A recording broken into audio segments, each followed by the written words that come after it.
The distant wail of a train whistle carried over the dusty plains as Eleanor Davenport hitched up her wedding dress with trembling hands, her breath coming in ragged gasps as she fled down the rocky path leading away from St. Mary's Church in Golden, Colorado. The year was 1879, and she was running for her life, or at least for her freedom. "Eleanor, get back here, girl." The booming voice of her would-be father-in-law, Judge Wallace Thornton, echoed behind her. The same man who had arranged her marriage to his son Hiram after her father's sudden death had left the family deeply in debt. Glancing over her shoulder, Eleanor saw the wedding party spilling out onto the church steps. Hiram stood red-faced in his formal suit, shotgun in hand, not for show, but a clear statement of intent.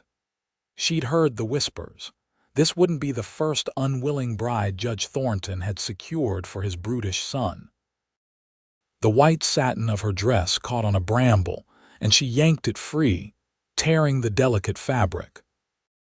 The small satchel she'd managed to hide beneath the church's back porch slapped against her side as she ran, containing only a change of clothes, her mother's locket, and the $12 she'd saved from working as the town's schoolteacher.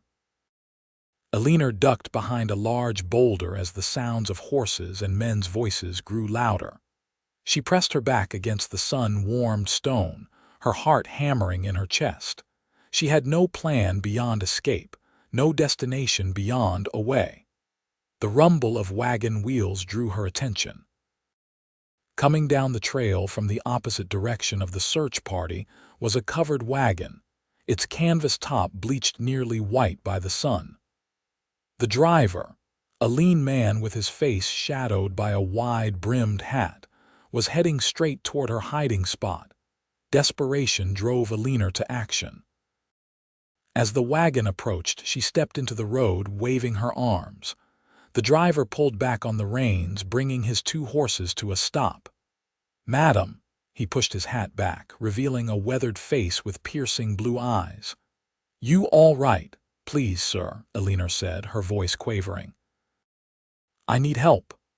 The man's gaze flicked over her torn wedding dress, then to the dust cloud rising in the distance where her pursuers searched. His expression hardened as understanding dawned. "Name's Xavier Harrington," he said, extending a hand. "Get in the back, quick." She didn't hesitate, taking his calloused hand and letting him pull her up. Xavier lifted the canvas flap at the rear of the wagon. "Hide under them blankets," he instructed quietly. "Don't make a sound." Eleanor scrambled inside, burrowing under a pile of rough wool blankets that smelled of horses and tobacco. She heard Xavier return to the driver's seat, felt the wagon jerk into motion. Minutes later, the wagon slowed. Male voices called out, and Xavier brought the horses to a halt. "Afternoon, gentlemen," she heard Xavier drawl. "You seen a young woman come this way." The voice belonged to Judge Thornton. "Wearing a wedding dress, tall auburn hair." Eleanor held her breath, pressing her hand over her mouth to stifle any sound. "Can't say I have," Xavier replied. "Been on this trail for the past hour. Haven't seen nobody till you. Mind if we check your wagon?" This was Hiram's voice, impatient and angry. "What for?" Xavier's tone remained casual but with an edge of steel. "My bride ran off just before we said our vows," Hiram said. "Seems she's got cold feet." "Cold feet, huh?" Xavier chuckled. "Or maybe she just changed her mind about the groom." There was a tense silence, then Judge Thornton spoke again. "We're within our rights to search your wagon, Mr. Harrington, Xavier Harrington. And I don't recall any law that says you can search a man's private property without cause." Eleanor's heart hammered so loudly she was certain they could hear it. She clutched her mother's locket through the fabric of her dress, silently praying. "I'm Judge Wallace Thornton of this county," came the imperious reply. "And that's my future daughter-in-law you might be harboring." "With all due respect, Judge," Xavier said, "I've got perishable goods I'm delivering to Denver. Can't afford delays. Now, if you've got a warrant, Pa, let's just look, Hiram interrupted. Won't take but a minute. Eleanor heard footsteps approaching the back of the wagon. She burrowed deeper under the blankets, surrounded by crates and sacks that offered scant concealment. Sir, Xavier's voice had dropped any pretense of friendliness. Step away from my wagon. You threatening an officer of the court? Judge Thornton demanded. No, sir, just stating a fact. This is my property and you're not welcome to search it without proper authority. The tension was palpable even through the canvas walls. Eleanor's fingers curled around a small knife she'd found among the supplies near her hiding place. After what seemed an eternity, Judge Thornton spoke again. Hiram, back to your horse. Mr. Harrington, you do well to remember who holds authority in Golden, if I find you've been lying. Safe travels to you, Judge, Xavier replied evenly. Hope you find who you're looking for. The wagon lurched forward again. Eleanor didn't dare move until they had traveled at least a mile. Finally, Xavier's voice came, low and careful. They're gone. You can come out but stay low. We're not clear of danger yet. Eleanor pushed the blankets aside, gasping in the fresh air. Thank you, she whispered. I don't know how to repay you. Don't mention it, Xavier replied, keeping his eyes on the trail. Though I reckon you ought to tell me what I just got myself into. Eleanor crawled forward until she could sit behind him, still hidden from view of anyone they might pass. My name is Eleanor Davenport. I was the school teacher in Golden until today, when I was supposed to marry Hiram Thornton. Supposed to? It wasn't my choice, she said bitterly. My father died 6 months ago, leaving debts to Judge Thornton. The judge offered to forgive the debt if I married his son. When I refused, he threatened to have me thrown out of my teaching position and my home. Xavier nodded slowly. And Hiram, he's the kind of man a woman runs from in her wedding dress, Eleanor shuddered. He's cruel. I've seen how he treats his horses, his dogs. And I've heard stories about his first wife who died last year. Some say it wasn't fever that took her. Xavier's hands tightened on the reins. Where were you planning to go? I don't know, she admitted. I just knew I couldn't stay. I have an aunt in San Francisco, but that's thousands of miles away, and I have barely $12 to my name. They traveled in silence for several minutes, the wagon creaking as it rolled over the rutted trail. Finally, Xavier spoke. I'm headed to Denver to deliver supplies, then on to my small ranch north of there. You're welcome to stay hidden until we're well away from Golden. After that, he shrugged. We can figure something out. Eleanor felt tears spring to her eyes. Why would you help me? You don't know me. Xavier kept his gaze on the horizon. Let's just say I've seen what happens when people with power use it to hurt those without. Not a fan of that sort of thing. As the sun began its descent toward the western mountains, Xavier guided the wagon off the main trail and into a small grove of cottonwoods near a creek. We'll camp here tonight, he said, jumping down from the wagon seat. Should be safe enough. Eleanor climbed out, stretching her cramped limbs. I can help set up camp, and I can cook if you have supplies. Xavier nodded. There's a spare dress in my sister's trunk in the wagon. Might fit you well enough. Can't have you running around in that wedding gown, stands out too much. While Xavier unhitched the horses and set up a small fire, Eleanor changed into the simple blue calico dress she found. It was a bit loose in the waist and tight across the shoulders, but infinitely better than her torn wedding gown, which she bundled up and hid in the wagon. As night fell, they shared a simple meal of beans, bacon, and hardtack. Eleanor watched Xavier across the small fire. He was older than she'd first thought, perhaps 30 to her 22 years, with lines at the corners of his eyes that deepened when he smiled. His dark hair was streaked with early gray at the temples, and a scar ran along his jawline, disappearing into his short beard. "How far to Denver?" she asked. "2 days, maybe 3 if the weather turns," Xavier replied, pouring coffee into a tin cup and passing it to her. "Judge Thornton might send telegrams ahead, so we'll need to be careful. What will I do there?" The reality of her situation was sinking in. She had no money, no prospects, and was now a fugitive of sorts. Xavier studied her. "You said you were a teacher," Eleanor nodded. "For 4 years now. I taught at Golden School after finishing my education in Boston. Denver's growing fast. They need educated folk." He sipped his coffee.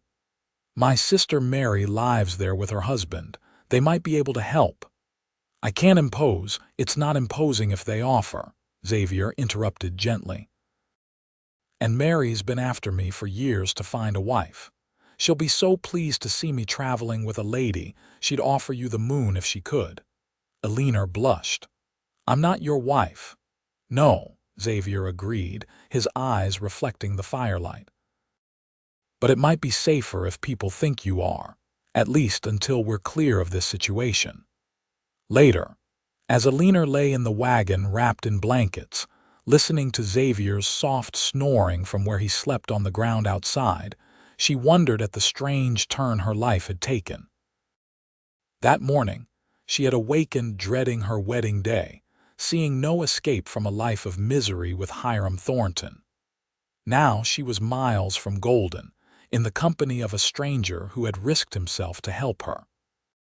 She clutched her mother's locket, remembering her words. "Sometimes, Eleanor, God sends angels in the most unexpected forms." Perhaps Xavier Harrington was such an angel. Dawn broke over the eastern plains, painting the sky in hues of pink and gold. Eleanor awoke to the smell of coffee and bacon. She smoothed her borrowed dress as best she could and climbed out of the wagon. Xavier stood by the small fire, his back to her as he tended the breakfast. He had shaved, she noticed, and changed into a clean shirt. Without his hat, she could see his hair was thicker than she'd thought, with a slight wave to it. "Morning," he said without turning. "Hope you're hungry." "Famished," she admitted, approaching the fire. "I couldn't eat a bite yesterday before." "Well, before." Xavier handed her a plate of bacon and beans. "We've got a long day ahead. Best eat hearty." They ate in companionable silence, the only sounds the crackling of the fire and the distant calls of meadowlarks. Eleanor watched a hawk circle overhead, feeling an unexpected sense of peace despite her uncertain circumstances. "We need to talk about what happens if we're stopped," Xavier said finally, setting aside his empty plate. "Judge Thornton's influence stretches pretty far." Eleanor nodded. "What should we say? Simplest story is usually best. You're my wife, Eleanor Harrington. We were married in Kansas City last month, and now we're heading to my ranch near Denver." He pulled a simple gold band from his pocket. "This was my mother's. You should wear it to make the story convincing." Eleanor hesitated, then extended her hand, allowing Xavier to slip the ring onto her finger. It was slightly too large, but not noticeably so. "What if they ask questions? About how we met, or we met when you came west to teach school," Xavier said smoothly. "I was delivering supplies to your town, courted you for 6 months before proposing." "And my accent?" Eleanor asked. Her Boston upbringing was evident in her speech. Xavier smiled. "That's easy. You were educated back east before coming west to teach. Nothing unusual there." As they packed up camp, Eleanor folded her wedding dress and buried it beneath a cottonwood tree. There was something symbolic about leaving it behind. She thought, burying her old life to begin anew. They had been traveling for perhaps 2 hours when Xavier suddenly tensed, sitting straighter on the wagon seat. "Rider's coming," he said quietly. "Get in the back. Don't come out unless I call you." Eleanor slipped into the wagon, positioning herself so she could peer through a small gap in the canvas.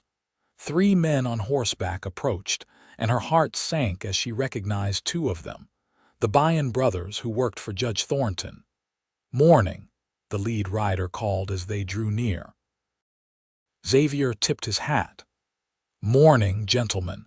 Something I can help you with, maybe," said Tom Byan, the elder of the brothers. "We're looking for a young woman. Ran away from her wedding yesterday in Golden. Name's Eleanor Davenport." "Haven't seen any young women traveling alone," Xavier replied easily. "Not exactly safe for a lady out here by herself." The third man, whom Eleanor didn't recognize, nudged his horse forward. "Mind if we take a look in your wagon? Judge is offering $50 to anyone who finds her." Eleanor's breath caught. $50 was a small fortune, more than she'd make in 2 months of teaching. "My wife's resting in there," Xavier said, his voice hardening slightly. "She's in a delicate condition, if you take my meaning. Wouldn't be proper to disturb her." The men exchanged glances. "Your wife?" Tom Byan repeated skeptically. "Eleanor Harrington," Xavier confirmed. "Married just last month in Kansas City. We're heading to my ranch near Denver." There was a moment of silence, then Tom gestured to the wagon.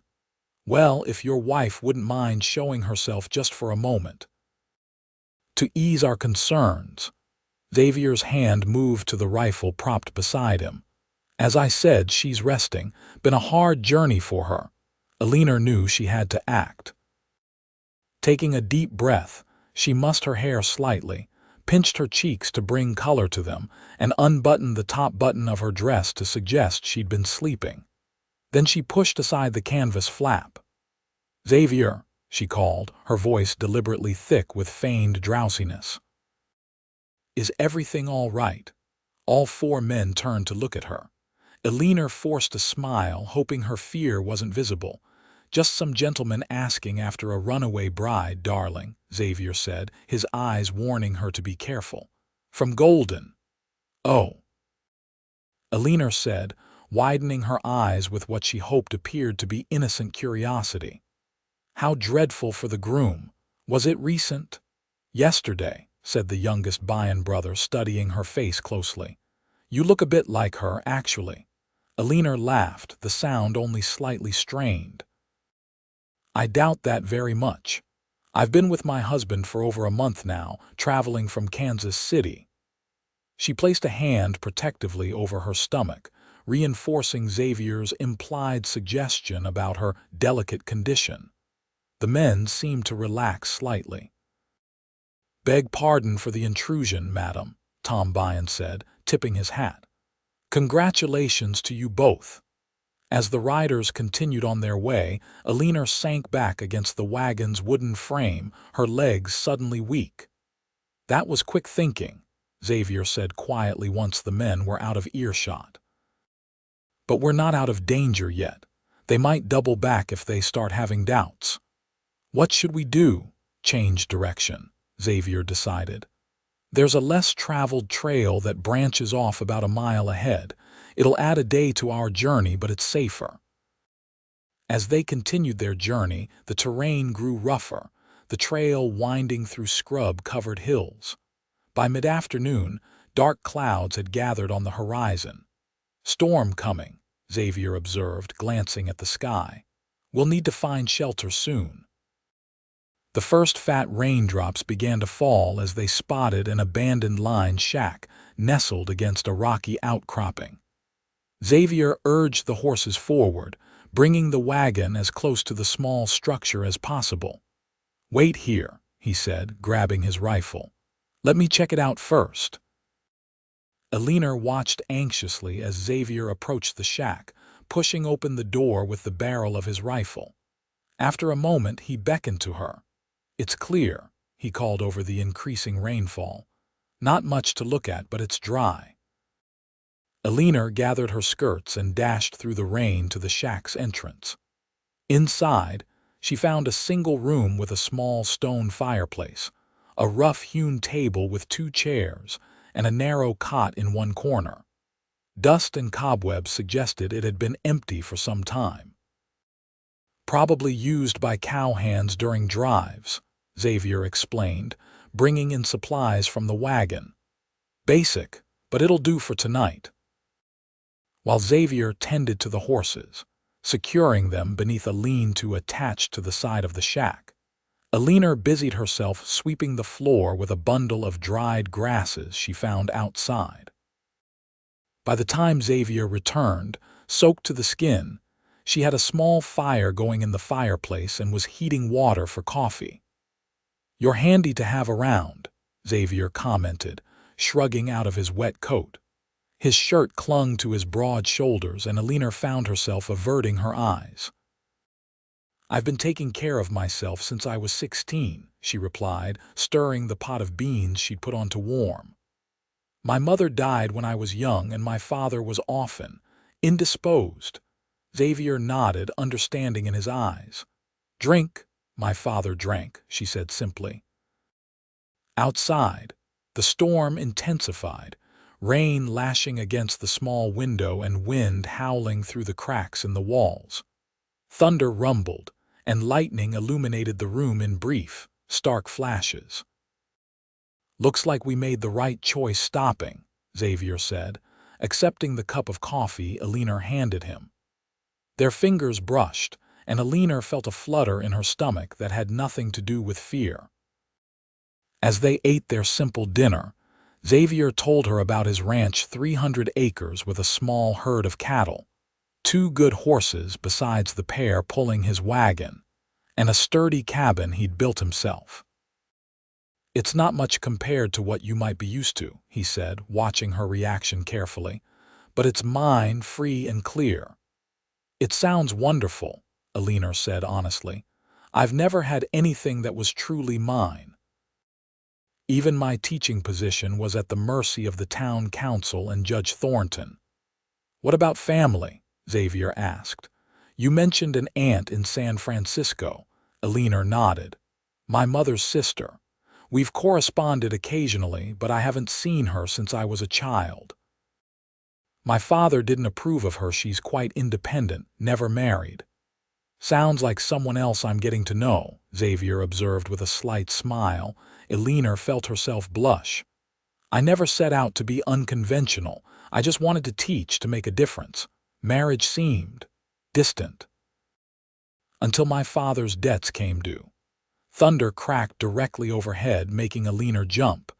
Xavier moved instinctively closer, his hand covering hers on the table. "Storm's bad," he said, his voice low, "but it'll pass."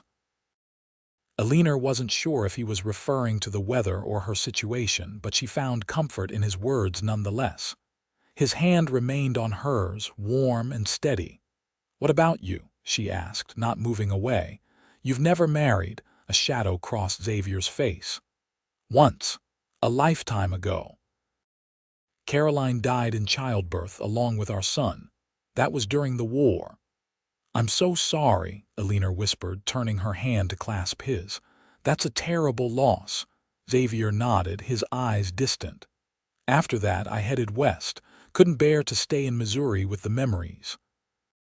Drifted for a while, then found my piece of land near Denver 5 years ago." "And you've been alone all this time?" "Not completely. My sister Mary and her husband live close enough to visit, and I've got neighbors within riding distance." He smiled faintly.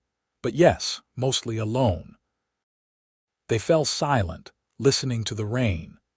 The fire cast dancing shadows across the room, and Eleanor was acutely aware of Xavier's presence beside her, of his hand still holding hers. "You should take the cot," Xavier said finally, releasing her hand and standing. "I'll make do on the floor." Eleanor wanted to protest, to suggest they could share the narrow bed, but propriety held her tongue. Despite their pretense of marriage, they were still strangers in many ways. "Thank you," she said instead, rising from her chair. "For everything. I don't know what would have happened if you hadn't come along when you did." Xavier's blue eyes held hers. "Sometimes paths cross when they're meant to, Eleanor." That night, as Eleanor lay on the cot listening to Xavier's steady breathing from his bedroll near the fire, she found herself wondering what would happen when they reached Denver. Would he simply deliver her to his sister's care and continue on to his ranch alone. The thought left her with an unexpected sense of loss. She hadn't planned on running from her wedding, hadn't planned on meeting Xavier Harrington, hadn't planned on the strange, growing feelings she was developing for this quiet, honorable man. Yet here she was, a fugitive bride who might be falling for the cowboy who'd hidden her in his wagon. Morning brought clear skies, and the realization that they'd spent the entire previous day together without incident. No more search parties had crossed their path, and Xavier suggested that perhaps the Thorntons had given up the chase. "Don't count on it," Eleanor warned as they ate a breakfast of hardtack and dried beef. "Judge Thornton doesn't forgive easily, and Hiram will see this as a personal insult." "They'll keep looking." Xavier nodded grimly. "Then we stay alert. We should reach Denver by tomorrow evening if we make good time today." They set out as soon as breakfast was cleared, Xavier taking the less traveled trail he'd mentioned. The day passed peacefully, the landscape gradually changing from rolling plains to the gentle foothills that preceded the Rocky Mountains. In the distance, the snow-capped peaks rose majestically against the blue sky. Eleanor sat beside Xavier on the wagon seat, no longer feeling the need to hide. They talked easily, discovering shared interests in books and music. Xavier admitted to playing the fiddle passably well, while Eleanor confessed her love of poetry. "Wordsworth?" Xavier asked, surprising her with his knowledge. "And Keats," Eleanor replied. "How did you know?" Xavier smiled. "I wasn't always a rancher. Before the war, I studied at a small college in Missouri, thought I might become a teacher myself." "What happened?" "Life," Xavier said simply. "The war came, I enlisted. By the time it was over, I'd lost my taste for classrooms." They stopped at midday to rest the horses and eat a cold lunch beside a clear stream. Eleanor removed her shoes and stockings to wade in the cool water, laughing as minnows darted around her feet. "It's beautiful here," she said, gazing at the mountains ahead. "So different from Golden and worlds away from Boston." Xavier watched her, a curious expression on his face. "Do you miss it? Boston, I mean." Eleanor considered the question. "I miss certain things. The libraries, the concerts, but I never felt I belonged there, not really. I came west because I wanted something different, something real." "And did you find it?" Xavier asked softly. Their eyes met, and Eleanor felt something shift between them. "I think," she said carefully, "I'm still finding out what's real." The moment was broken by the distant sound of voices. Xavier was immediately alert, placing a finger to his lips and motioning for Eleanor to return to the wagon. "Riders coming," he whispered. "3 of them from the sound of it." Eleanor gathered her shoes and stockings, hurrying barefoot to the wagon. She had just climbed inside when 3 men on horseback appeared around a bend in the trail. "Hello, the wagon," called the leader, a tall man with a silver star pinned to his vest. "Sheriff John Miller, Denver County." Xavier straightened, his hand moving casually to rest near his holstered pistol. "Afternoon, Sheriff. Something I can help you with." The sheriff and his 2 deputies approached, their expressions neutral but watchful. "Just routine patrol," Miller said. "We've had reports of bandits in these hills." "Where you headed?" "Denver," Xavier replied. "Got supplies to deliver, then heading to my ranch north of town." The sheriff nodded. "Traveling alone?" Before Xavier could answer, Eleanor emerged from the wagon. She had hastily pulled on her stockings and shoes and smoothed her hair. "Not alone, Sheriff," she said, forcing a smile. "I'm with my husband."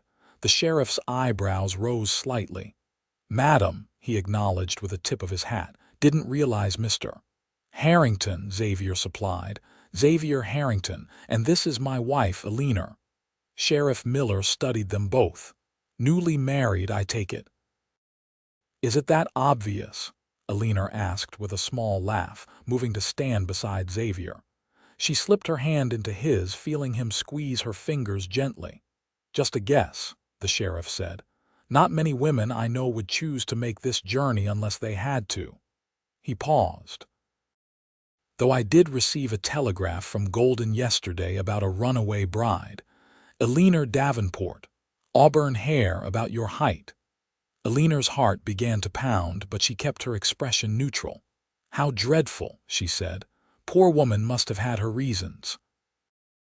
"According to Judge Thornton, she's unstable," one of the deputies commented. "Prone to flights of fancy and wild stories." Xavier's grip on Eleanor's hand tightened almost imperceptibly. "Sounds like a complicated situation," he said evenly.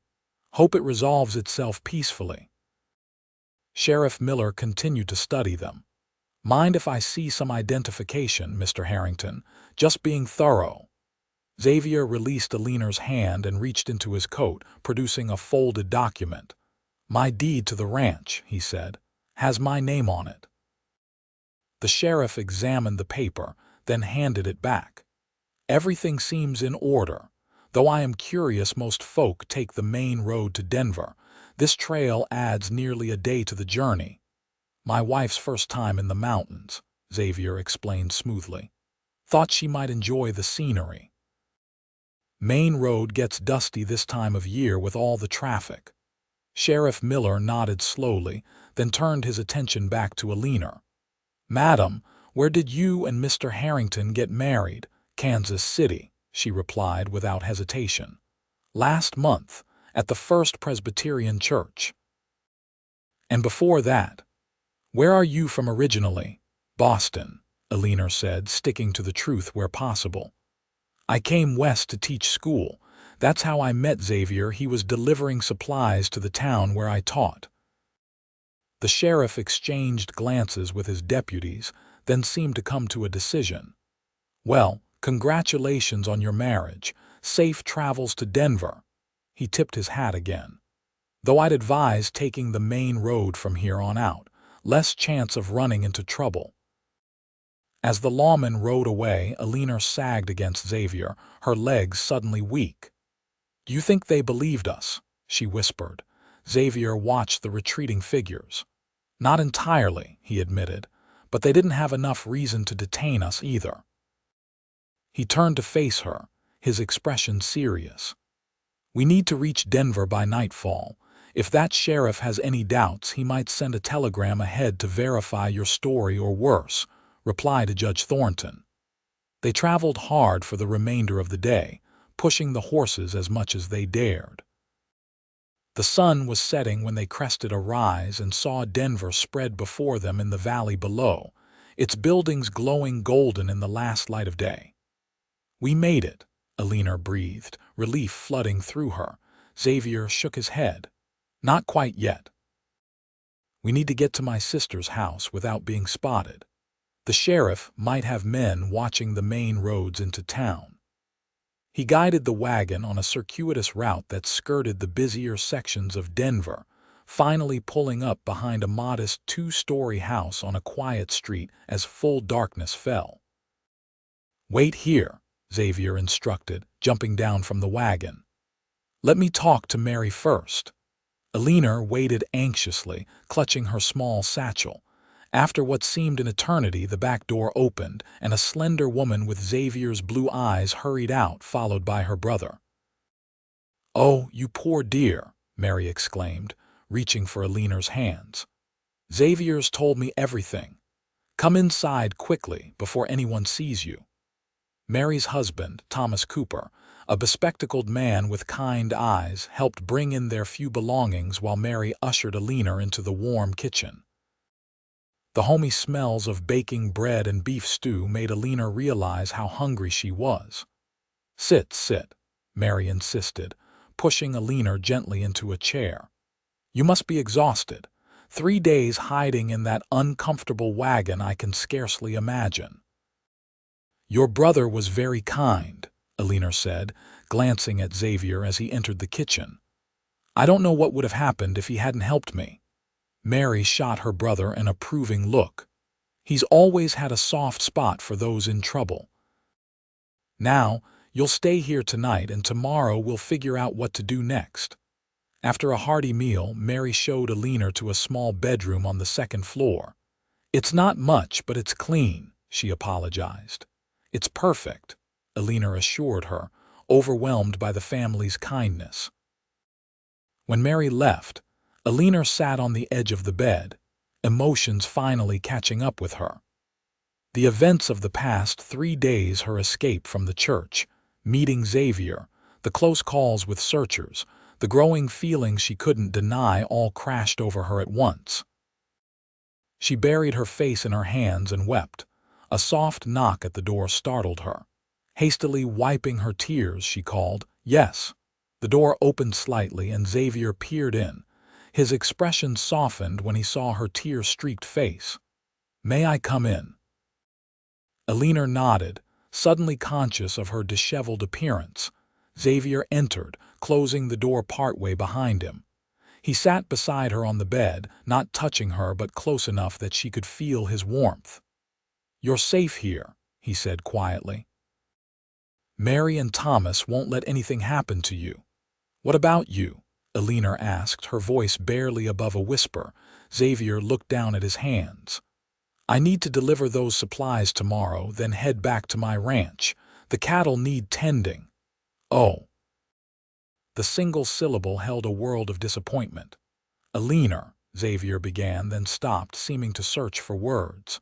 "These past 3 days, I know they've been difficult for you, dangerous even, but He trailed off, shaking his head. "What?" she prompted gently. "I haven't felt this alive in years," he admitted.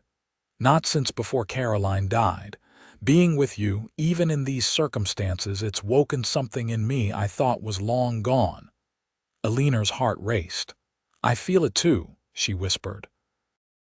"I know it's mad we barely know each other." "I think we know the important parts," Xavier interrupted softly. "I know you're brave and resourceful. I know you're kind and educated. I know you make me laugh. And I know I haven't been able to stop thinking about you since you stepped in front of my wagon in that torn wedding dress." He reached out slowly, giving her time to pull away, and brushed a strand of hair from her cheek. "I'm not asking for promises. I know you need time to sort out your life, to decide what you want. But I wanted you to know how I feel before I leave tomorrow." Eleanor caught his hand and pressed it to her cheek. "What if I already know what I want?" Xavier's eyes darkened. Eleanor, whatever he was about to say, was interrupted by Thomas's voice calling urgently from downstairs. "Xavier, we've got trouble." They hurried downstairs to find Thomas by the front window, peering through a gap in the curtains. "Sheriff Miller and 2 deputies," he reported tersely. "Just rode up." Xavier cursed under his breath. "They must have sent that telegram to Golden after all." He turned to Eleanor. "Is there a back way out?" Mary nodded. "Through the garden. But where will you go?" Xavier's mind worked rapidly. "My delivery isn't due until morning. If we leave now, we could be halfway to my ranch by dawn." "But they'll follow," Eleanor protested. "And your supplies, Thomas can handle the delivery," Xavier said, looking to his brother-in-law, who nodded agreement. "As for the sheriff, we'll have to take our chances." A sharp knock at the front door made them all freeze. "Mr. Cooper," Sheriff Miller's voice called. "Need to speak with you." "Stall him," Xavier whispered to Thomas.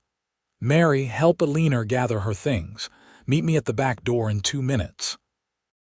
While Thomas went to answer the door, Mary hurriedly stuffed bread, cheese, and dried beef into a sack.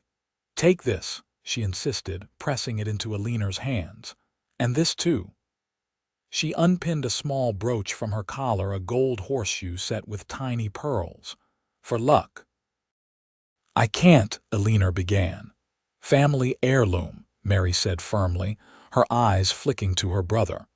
"And family you shall be if I'm reading the signs right." They could hear Thomas's voice at the front door, deliberately loud as he feigned surprise at the late visit.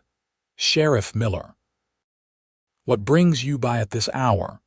Eleanor and Xavier slipped out the back door and through the small garden. Xavier's wagon was where they'd left it, but he bypassed it, heading instead for the stable. "We'll take the horses," he explained in a hushed voice. "Faster and less conspicuous."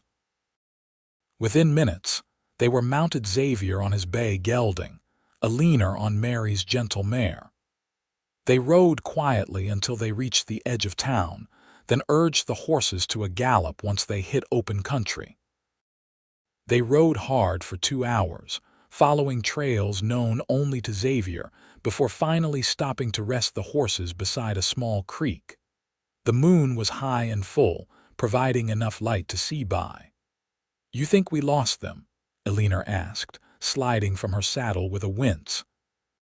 She wasn't accustomed to riding, and her muscles protested the unaccustomed activity. "For now," Xavier said, helping her down. His hands lingered at her waist. "But they'll keep looking. Judge Thornton has too much pride to let this go." Eleanor's shoulders slumped. "I'm so sorry, Xavier. I've brought nothing but trouble to you and your family." "No," he said firmly, tilting her chin up. "You've brought something else entirely." In the moonlight, his eyes were dark and intent. Eleanor's breath caught as he leaned closer. "May I?" he whispered. She nodded, unable to speak. Xavier's lips met hers in a kiss so gentle it brought tears to her eyes. His arms encircled her waist, drawing her closer as the kiss deepened. Eleanor wound her arms around his neck, lost in the sensation of finally being held by him. When they parted, both breathless, Xavier rested his forehead against hers. "I've been wanting to do that since the moment I saw you," he admitted. "Even in that ridiculous torn wedding dress," Eleanor teased. "Especially then," Xavier laughed softly. "You looked like a warrior princess, all determination and fire." They stood in each other's arms beneath the vast Colorado sky, the horses drinking quietly from the creek nearby. For a moment, their pursuers seemed very far away. "What happens now?" Eleanor asked eventually. Xavier brushed his thumb across her cheek. "We keep riding. My ranch is still a few hours away. Once we're there," he hesitated. "Once we're there, we can decide what comes next, together."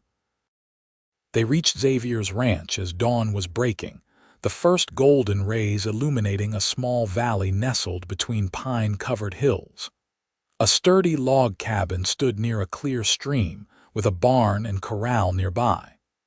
A few cattle grazed on the hillsides, their shapes dark against the pale grass. "It's beautiful," Eleanor breathed as they approached. Xavier watched her face anxiously. "It's simple, nothing like Boston or even Golden." "It's perfect," she said sincerely, taking in the peaceful scene.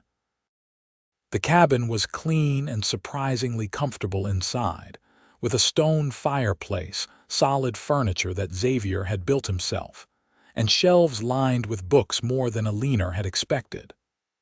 "My one luxury," Xavier explained when he caught her examining the volumes. "Books keep me company through the winter months." While Xavier tended to the horses, Eleanor explored the cabin. The main room served as kitchen, dining area, and living space. A door led to a small bedroom, simply furnished with a large bed covered in a colorful quilt. "My mother made that," Xavier said from the doorway, startling her. "Before she died." "It's beautiful," Eleanor said, running her fingers over the intricate stitching. Xavier stepped into the room, closing the distance between them. "Eleanor," he began, his voice husky, "I meant what I said last night, about deciding together what comes next." She turned to face him, her heart hammering. "What do you want, Xavier?" "You," he said simply. "Here with me." "But I know it's sudden, and you've been through so much." Eleanor silenced him with a kiss, pouring all her feelings into it. When they finally parted, she whispered, "I want that too." Xavier's expression was a mixture of joy and disbelief. "You're sure? This life, it's hard sometimes." "Winters are long. Town is distant, I'm sure," Eleanor interrupted. These past 3 days have shown me more about life and love than the previous 22 years combined. Xavier gathered her in his arms, holding her as if she were the most precious thing in the world. "I think I've been waiting for you my whole life," he murmured into her hair, "even when I didn't know I was waiting." They were married 2 weeks later by a traveling preacher who stopped at a neighboring ranch. Mary and Thomas made the journey from Denver to stand as witnesses, bringing news that the search for Eleanor seemed to have died down. "Judge Thornton is claiming you ran off with a fortune in family jewels," Mary reported indignantly. "Trying to save face, I suppose." "Let him say what he wants," Eleanor replied, serene in her happiness. "I have everything I need right here." The simple ceremony took place beside the stream, with wildflowers for Eleanor's bouquet and a ring Xavier had fashioned from a small gold nugget he'd panned from the creek. Their vows were traditional, but spoken with such feeling that even the weathered old preacher dabbed at his eyes. That night, as husband and wife, they lay in each other's arms beneath the quilt Xavier's mother had made. "You ever regret it?" Xavier asked softly. "Running from that church?" Taking a chance on a stranger with a wagon, Eleanor propped herself up on one elbow, studying his beloved face in the moonlight streaming through the window. "Never," she said firmly. "It was the best decision I ever made. Even better than coming west to teach," he teased. "That was my second best decision," she laughed, leaning down to kiss him. "Though I may still do some teaching. There are several families nearby with children who could use some schooling, Mary tells me." Xavier pulled her closer. "You can teach as much or as little as you like. This ranch, this life, it's ours to shape together." As summer turned to fall and then to winter, Eleanor and Xavier settled into their life together. The cabin grew cozier with Eleanor's touch curtains at the windows, braided rugs on the floors, wildflowers in jars during summer and pine branches in winter. Xavier added a small room that would serve as Eleanor's classroom for the neighboring children who rode over 3 times a week for lessons. Word eventually reached them that Hiram Thornton had married a banker's daughter from Boulder, a match arranged by his father that apparently satisfied both families. The threat of pursuit faded completely, allowing Eleanor and Xavier to visit Denver occasionally without fear. On their first anniversary, as they sat before the fire in their cabin, Xavier presented Eleanor with a small wooden box. "What's this?" she asked, opening it to find a delicate gold locket inside, similar to the one that had been her mother's. "Open it," Xavier encouraged. Inside was a tiny portrait of the two of them that Mary's husband Thomas had painted during their last visit to Denver. On the opposite side was an inscription: "Paths cross when they're meant to." Tears filled Eleanor's eyes as she remembered Xavier's words that stormy night in the lined shack. "It's perfect," she whispered, letting him fasten it around her neck. "I have something for you too," Eleanor said, taking his hand and placing it on her stomach. "In about 7 months." Xavier's eyes widened, a mixture of joy and apprehension crossing his face. "A baby, are you certain?" Eleanor nodded, understanding his fear given his past. "Dr. Simmons confirmed it when we were in Denver last week. I wanted to be sure before I told you." Xavier gathered her in his arms, his face buried in her hair. "I love you," he said fiercely. "Both of you, I know," Eleanor replied softly. "We love you too." In the spring of 1881, their son James was born, healthy and strong, with his father's blue eyes and his mother's auburn hair. As Eleanor nursed him in the rocking chair Xavier had crafted, she reflected on the strange, wonderful path that had led her here. 3 years earlier, she had been a schoolteacher in Golden, trapped by circumstances and facing a future she dreaded. Then came that fateful day when she'd fled down the church steps in a torn wedding dress, with nothing but determination and a small satchel to her name. And then Xavier, Her Xavier had appeared like an answer to a prayer she hadn't even known she was making. 3 days hidden in his wagon had changed the course of her life forever, leading her to a love deeper and truer than she had ever imagined possible. Outside the cabin window, Xavier was building a small fence around Eleanor's vegetable garden, whistling as he worked. He glanced up, catching her watching him, and smiled that same gentle, steady smile that had first won her heart. Eleanor smiled back, holding their son a little closer. From desperate escape to perfect happiness, it had all begun with a chance encounter on a dusty Colorado trail and a cowboy who had opened not just his wagon, but his heart. 5 years later, with James now a sturdy, curious 5-year-old and his 2-year-old sister Rebecca toddling after him, Eleanor stood on the porch of their expanded cabin, watching Xavier teach James to ride his very first pony. Her hand rested on her rounded belly, where their third child grew. The ranch had prospered under their joint care. Xavier's cattle herd had doubled, and Eleanor's small school now served 12 children from neighboring ranches, conducted in a proper schoolhouse Xavier and the neighboring men had built last summer. Sometimes in the quiet evenings, as they sat on the porch watching the sun set behind the mountains, Eleanor would take out her mother's locket and the one Xavier had given her, holding them side by side, symbols of where she had come from and the life she had found. Any regrets? Xavier would sometimes ask, though he knew the answer, and Eleanor would always smile, leaning her head against his shoulder as their children played nearby. Only that I didn't run into your wagon sooner.